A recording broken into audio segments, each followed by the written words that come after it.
नमस्कार मुलांनो, Excel tuition Goa board या चॅनलमध्ये तुमचं सर्वांचं स्वागत आहे. इयत्ता 6वीच्या पाठ्यपुस्तकातील माझी डोंगरी डोंगरी या कवितेवरील प्रश्न व उत्तरे आज आपण सोडवणार आहोत. पाठाखाली दिलेला उपक्रम आपल्याला आता सोडवायचा आहे. पण तत्पूर्वी जर तुम्हाला एक्सेल ट्युशन गोवा बोर्ड हा चॅनल व त्यातील कंटेंट जर आवडले असल्यास जरूर तुमच्या फ्रेंड्सना मित्रांना शेअर करा. Like share and subscribe for more such videos. आता पाहूया 7वी कविता माझी डोंगरी डोंगरी या कवितेवरील प्रश्नोत्तरे. कविता वाचनाचा व्हिडिओ ऑलरेडी अपलोड केलेला आहे.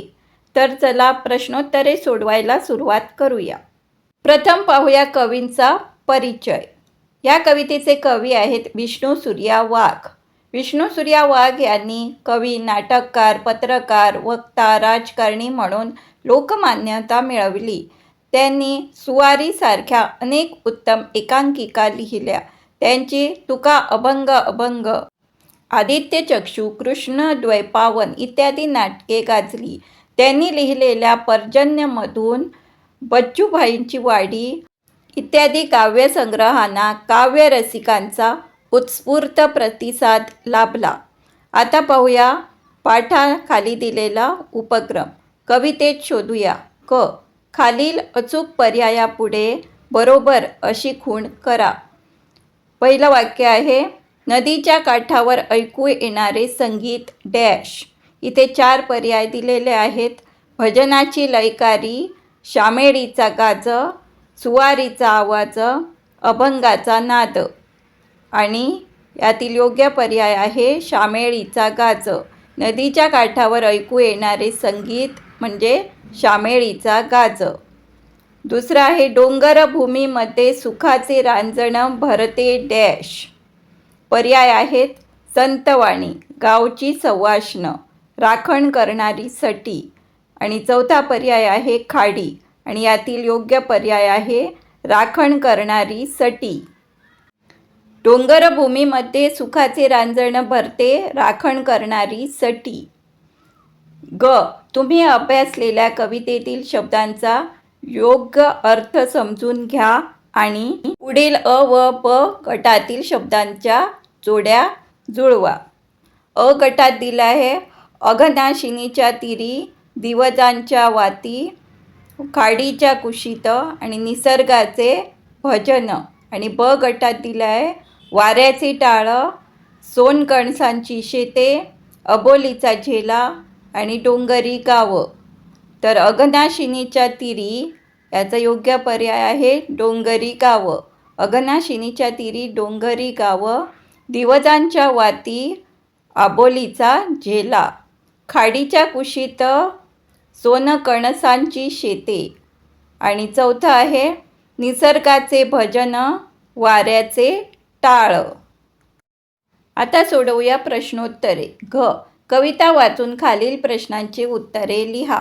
पहिला प्रश्न आहे संतांच्या कोणत्या प्रकारच्या लेखनाचा उल्लेख कवितेत आला आहे? या प्रश्नाचे उत्तर आहे संतांच्या साहित्यातील अभंग या प्रकारच्या लेखनाचा उल्लेख या कवितेत आला आहे. प्रश्न दुसरा. डोंगरी गावातील निसर्ग कशा प्रकारे भजन करतो? उत्तर. डोंगरी गावातील निसर्ग वारा टाळ वाजवितो व डोंगर पर्वतावर सैमाचे म्हणजेच वाऱ्याचे भजन चालते. प्रश्न तिसरा. गावातील इंत्रुज कसा रंगतो असे कवी म्हणतात? उत्तर. रोमटाच्या उधाणीत व शिमगोत्सवाच्या उत्सवाच्या चैतन्यात गावातील इंत्रुज रंगतो असे कवी म्हणतात. Students, if you like the content of Excel Tuition Goa Board, then kindly like, share and subscribe for more such videos. आता पाहूया लिहिते होऊया. तुमचा गाव तुम्हाला का आवडतो? हे तुमच्या मित्र किंवा मैत्रिणीला पत्र लिहून कळवा. Answer to this question, you have to write a letter to your friends. Then च. गटशः चर्चा करून खालील घोषवाक्य पूर्ण करा आणि त्यांचे फलक तयार करा. उदाहरणार्थ स्वच्छ गाव, सुंदर गाव. ही घोषवाक्य पूर्ण करूया. म्हणजे स्लोगन्स. दिवा लागता ज्ञानाचा, मिटे अंधार अज्ञानाचा. दुसरा आहे प्लॅस्टिक हटवा डॅश, प्लॅस्टिक हटवा, पर्यावरण वाचवा. तिसरा योग करूया डॅश, योग करूया, निरोगी आयुष्य जगूया. चौथा आहे झाडे लावा डॅश, झाडे लावा, झाडे जगवा. आता सोडवूया पुढील उपक्रम, समजून घेऊया. यात आपल्याला क्रियापद म्हणजे काय ते जाणून घ्यायचं आहे. क्रियापद: मुले मैदानावर खेळतात, आमचा हॉकीचा संघ जिंकला. वरील वाक्यातील अधोरेखित शब्दामुळे त्या वाक्यांचा अर्थ समजतो. अशा शब्दांना क्रियापद म्हणतात. आता या दोन्ही वाक्यात क्रियापद आहे ते खेळतात व जिंकला. क्रियापद शक्यतो वाक्याच्या शेवटी येतं. कंसातील क्रियापदाचे योग्य रूप वापरून खालील वाक्य पूर्ण करून लिहा. पहिलं वाक्य आहे पवन घुमट डॅश आणि क्रियापद दिलं आहे वाजविणे. याचं वाक्य होईल पवन घुमट वाजवितो. घुमट डॅश, इथे वाजविणे हे क्रियापद दिलं आहे, पवन घुमट वाजवतो असे वाक्य होईल. मुले मैदानावर डॅश खेळतो, खेळतो हे क्रियापद दिलं आहे, त्याचं रूपांतर होणार वाक्याचं मुले मैदानावर खेळतात. तिसरा आहे शिक्षक वर्गात डॅश, क्रियापद आहे शिकविणे, शिक्षक वर्गात शिकवतात असं वाक्य होईल. चौकटीत दिलेली अक्षरे जुळवून खाली दिलेल्या शब्दांचे समानार्थी शब्द लिहा. हे शब्द दिलेले आहेत गाय, दरवळ, गाज, फुल, पाणी, वारा, झाडं, डोंगर, नदी आणि तीर. आता आपण या चौकटीतील दिलेली अक्षरे वापरून या शब्दांचे पर्यायवाची म्हणजे समानार्थी शब्द लिहूया. चौकटीतून शोधून काढलेले या शब्दांचे समानार्थी शब्द: गाव, ग्राम, दरवळ, सुगंध. तिसरा आहे गाज, गर्जना. चौथा फुलं, पुष्प. पाचवं आहे पाणी म्हणजे जल. सहावं वारा म्हणजेच पवन. झाडं याचा समानार्थी शब्द आहे वृक्ष. आठवा आहे डोंगर, डोंगरचा समानार्थी शब्द चौकटीत दिलेला आहे तो म्हणजे पर्वत. नववा शब्द आहे नदी, याचा समानार्थी शब्द दिलेला आहे सरिता. आणि 10वं आहे तीर, ह्याचा समानार्थी शब्द आहे किनारा. आता पाहूया भाषेची गंमत.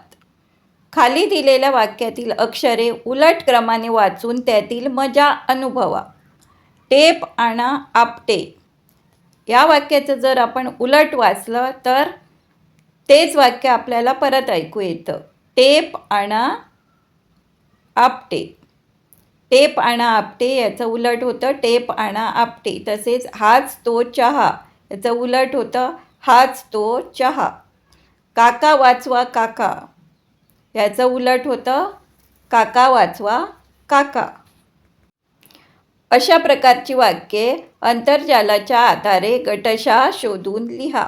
इथे तुम्हाला अजून अशा प्रकारची वाक्ये शोधून लिहायची आहेत. ती तुमच्यासाठी उत्तरे लिहिली आहेत. उदाहरणार्थ तो कवी डालडा विकतो, याचं उलट केलं तर काय होतं तो कवी डालडा विकतो. दुसरा आहे रामाला भाला मारा, याचं उलट होणार रामाला भाला मारा. सर जाताना प्याना ताजा रस, सर जाताना प्याना ताजा रस. आणि चौथं आहे ती होडी जाडी होती, याचं उलट केलं तर काय होतं ती होडी जाडी होती.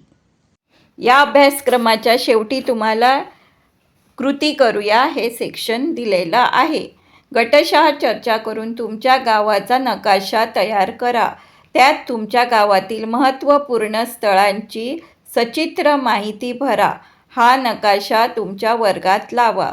इथे तुम्हाला नकाशा म्हणजे मॅप तयार करायचा आहे. त्यात तुम्हाला चित्रे लावायची आहे. म्हणजे तुमच्या गावात काय काय आहे, मंदिर आहे, चर्च आहे, डोंगर आहेत, नदी आहे, त्याची चित्र लावून नकाशा म्हणजे तक्ता तयार मॅप तयार करायचा आहे व तो तुमच्या वर्गात लावायचा आहे. धन्यवाद. Thanks for watching. Do like, share and subscribe for more such videos.